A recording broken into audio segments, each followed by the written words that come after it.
Hey everyone, and welcome to Sippin On Country. My name is Amy, and today we have got a special two-part minisode for you. This is part one, and we are going to be shaking things up with a dose of countryside charm straight from the hit Fox TV show Farmer Wants a Wife. So if you are not familiar with Farmer Wants a Wife, I guess you could say it's like the country version of The Bachelor, but with a whole lot more grit and a whole lot more heart. We are talking about farmers from all walks of life, courting city slicker women in search of love and adventure.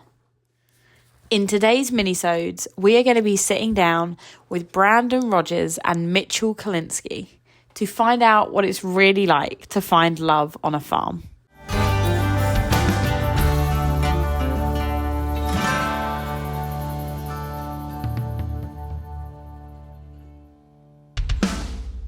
Hey, and welcome. So today we're going to be doing a little something different on the podcast.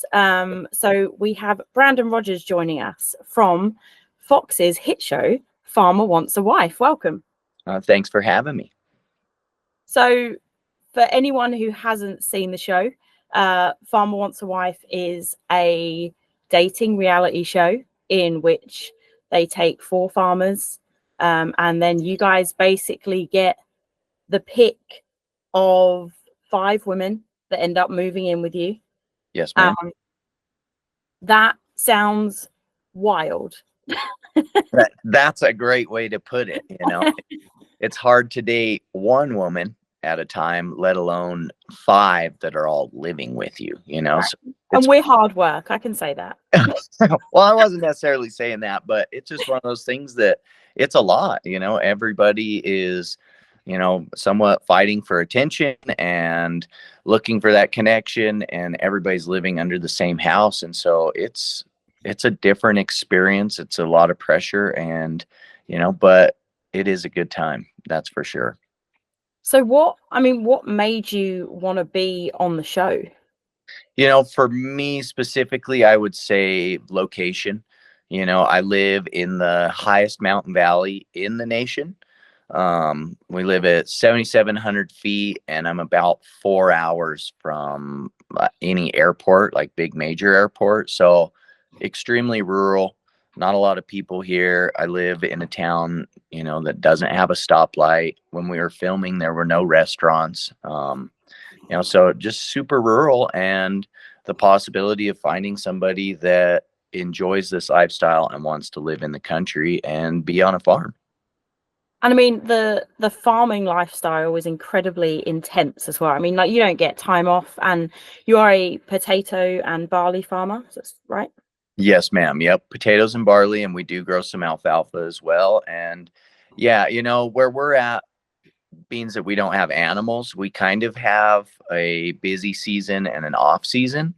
You know, when you're a rancher or you have livestock, it's 24/7, 7 days a week, 365 days. Whereas like with the potato stuff and the barley stuff, we're pretty busy from about now until October, 7 days a week. And then in the winter, when it snows and whatnot, all our crops are stored. Nothing's really growing. We're just selling crops and moving them. So we kind of get some time off in the winter, but when you're running your own business, there really is no time off. Right. You've always got to be thinking about something. Absolutely. So, and I've seen some of the show. It's obviously still airing at the moment. So it's still going. People can watch it on Hulu. The women that ultimately ended up coming to live with you, there's a lot of makeup. There's a lot of fake nails. Which there are definitely some fake nails.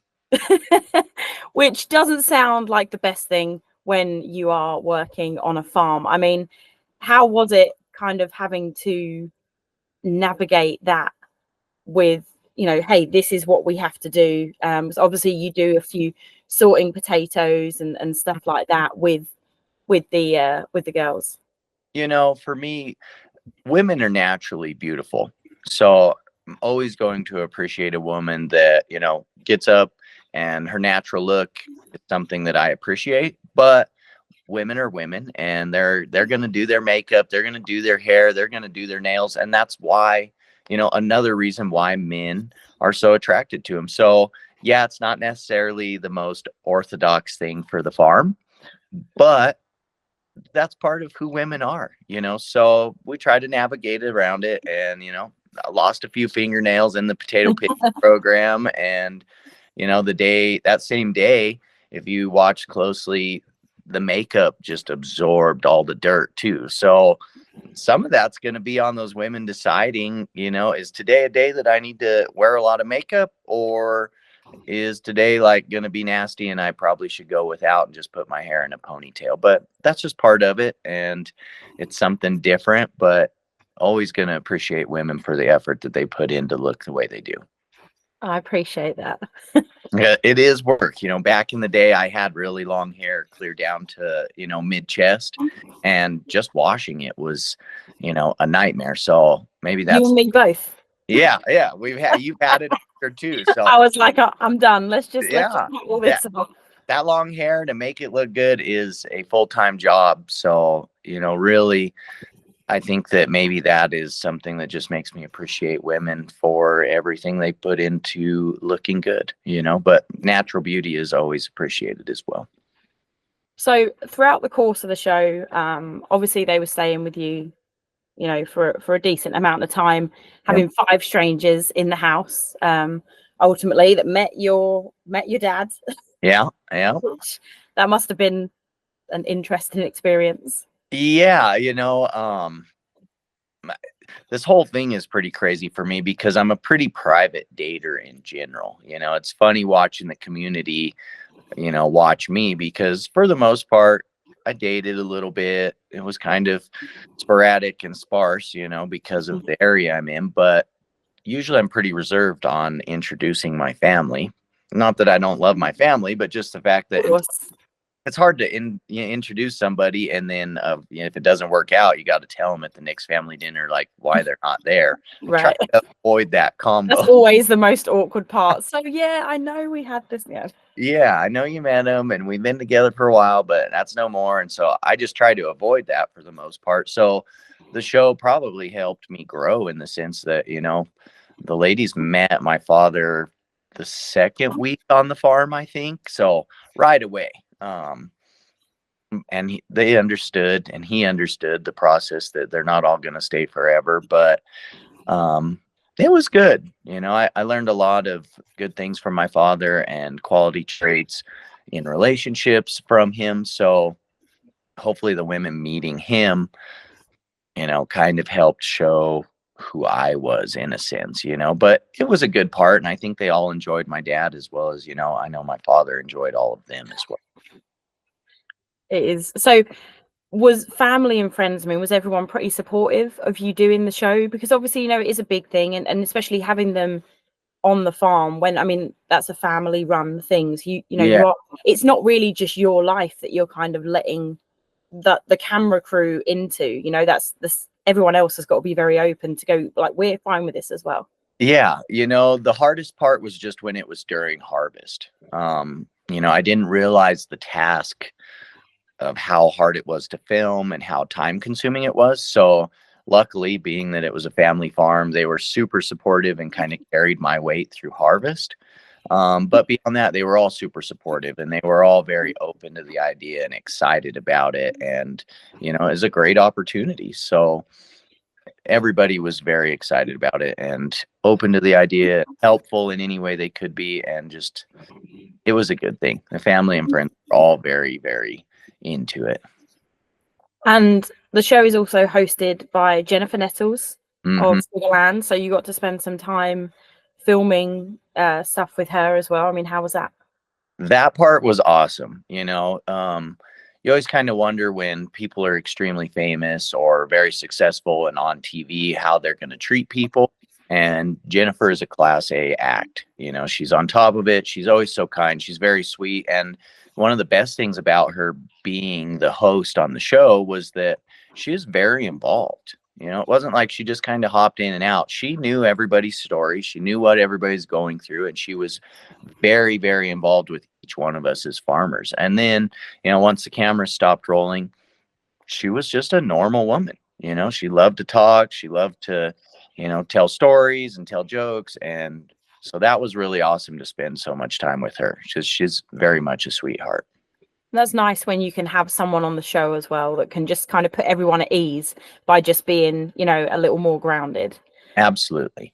So, as I said at the beginning, it is farmers. So it wasn't just you. There was 4 of you.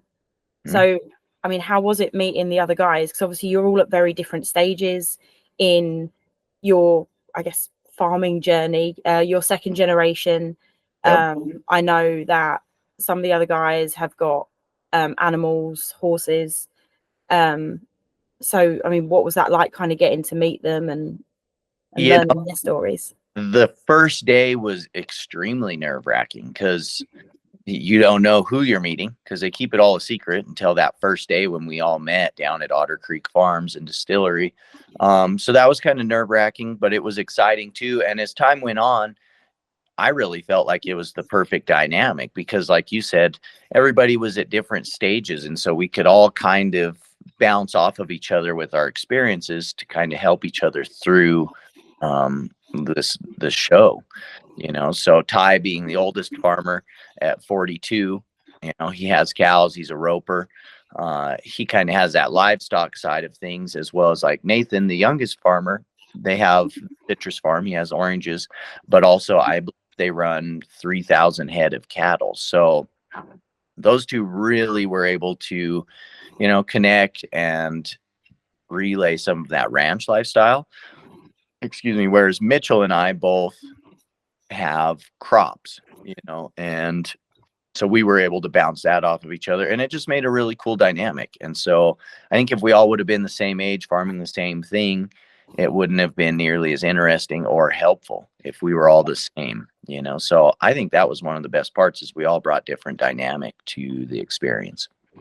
I think it's nice to see what goes on, because I feel like the actual process of farming is not necessarily something that people really consider, like what it takes going into actually, I mean, even, potatoes. I'm just going to we go to the store, buy a bag of potatoes, job done. Yeah. I mean, it's really not that simple. I mean, the graft and the work that goes in every day, and then to find someone who's willing to also put that work in with you and be supportive of that. I mean, what would you say your highlight during the filming, and the experiences that you had? What was your highlight of all that? That is a great question, because there were so many amazing things that took place. But really, I think you hit it well in the sense that, the dating and meeting all the women was awesome as well. But there was a certain part of bringing potato farming to light for people. In the process of being selected for this show, I was taking people out on the farm, in the interview process. I would dig a hill of potatoes, and they'd look at me and be like, "What are those?" And I'm like, "Those are potatoes." And they had no idea that they were grown in a hill and anything about them. There's a lot of people that really believe they come from the back of the grocery store, so getting to show everybody in America and Europe and across the world that watches the show through Hulu, that potato farming isn't just some magic that shows up in the Right.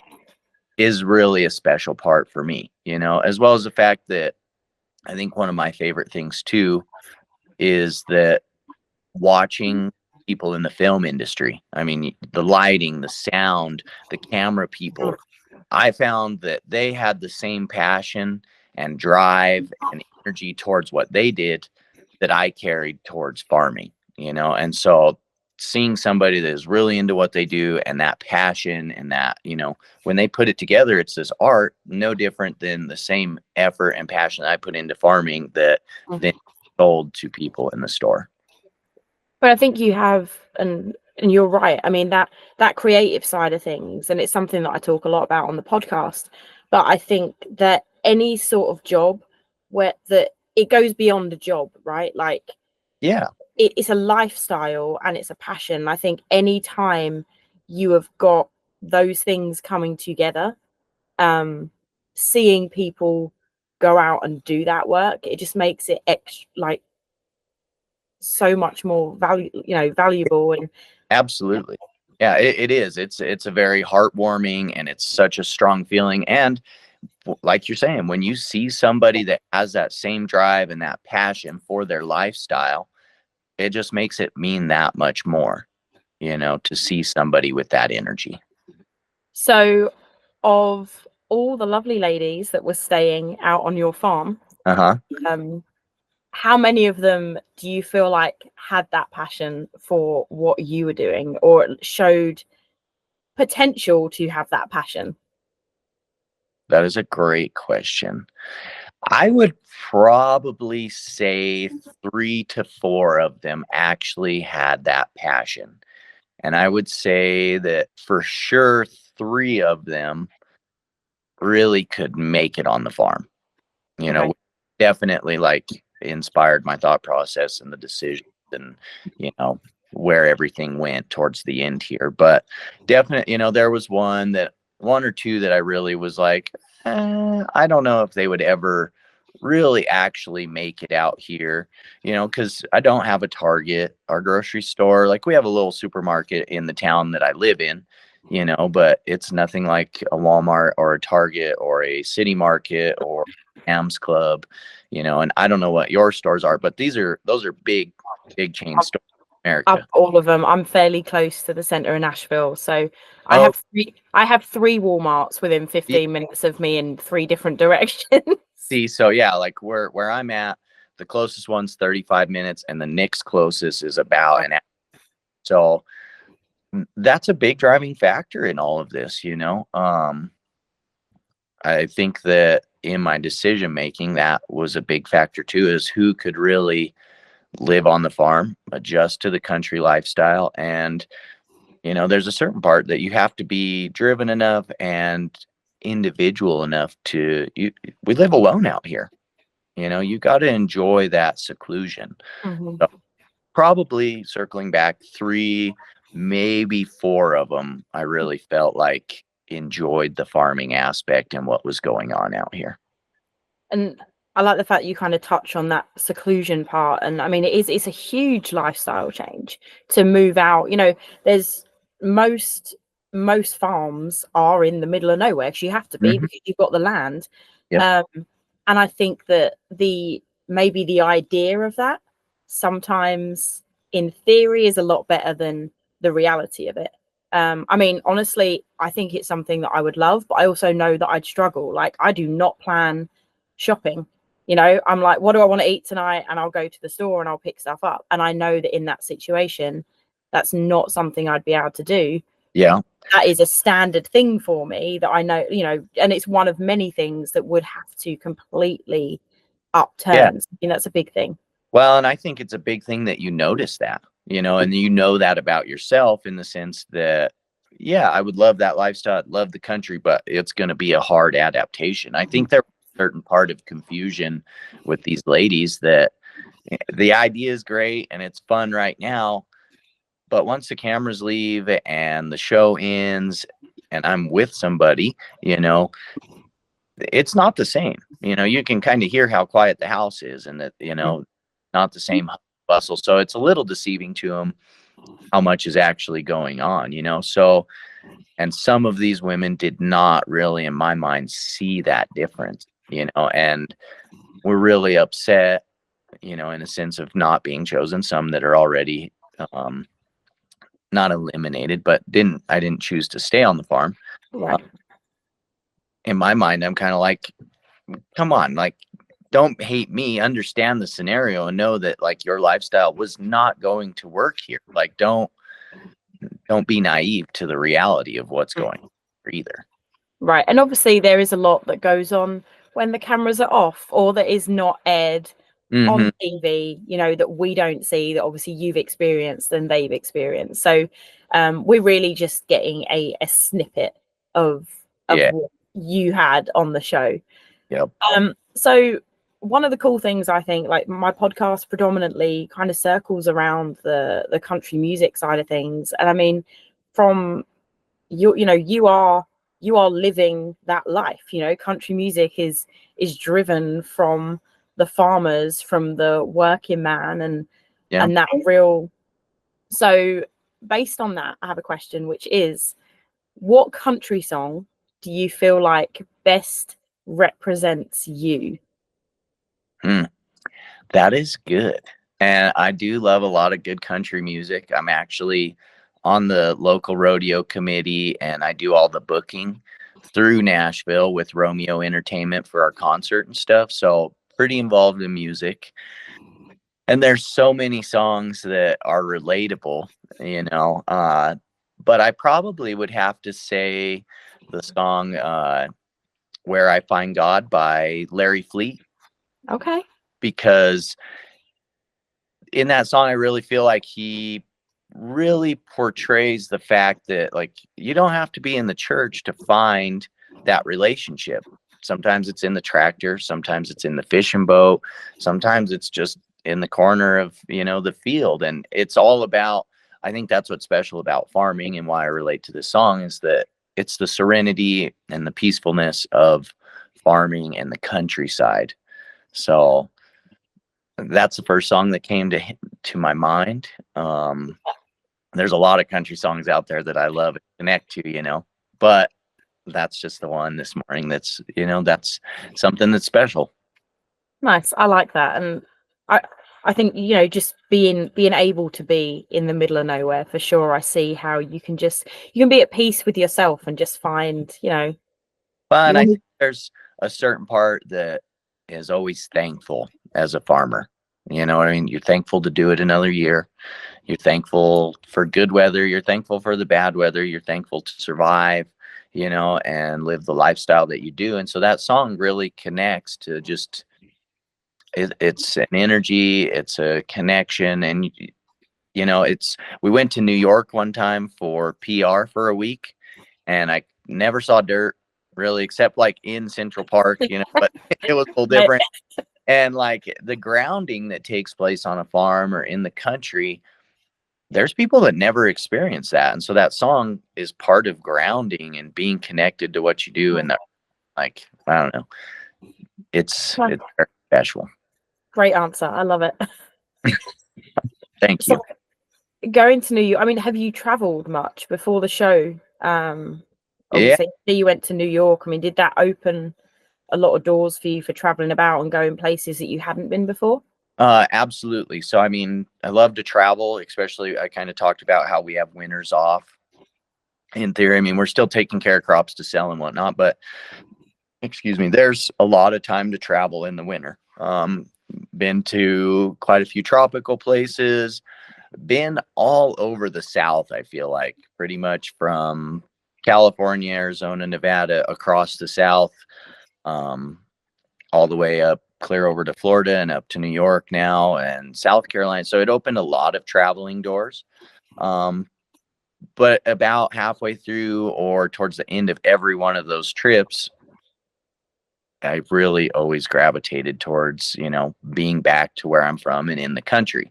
Because as a farm boy, I always told this to the farm guys too. I was like, man, I always found myself looking at like cityscapes, pictures online, and be like, oh, would I like to live in a loft in New York or a studio that kind of looks over the city or whatever? After going to New York and doing some of those things, I was like, I don't know if I could actually handle that. I kind of like being grounded and seeing further than 20 feet to the next building. And it's just a total different thing, but lots of travel. I love to travel, and I'm kind of a foodie. So I always like to eat something different everywhere I go. And try different things. So that's been nice through the show, is getting to do a lot of the travel and see different things and meet different people. Okay. So, all right, food wise, you've traveled around. Thing you've ever eaten, or most adventurous? The most adventurous thing. I'm trying to think. That's a good question. I love hot food. So I'm always like trying to find something that's extremely spicy and then I'm usually upset because I order something that they're like, oh, it's pretty hot, and then I eat it, and it wasn't that hot. Man, that's a good question. I haven't like ate any bugs or anything crazy like that. Fair. Man, I'm really stumped. I like food, but I haven't like tried crazy like that. What is yours? Like, give me an example of something. The weirdest thing I've tried cheese flavored mealworms. Oh, how was that? I mean, I kind of did it because they were there. I'm not gonna be running back anytime Yeah, it was soon. just one of those things. You're like, all right, yeah, I'll try it. Yeah.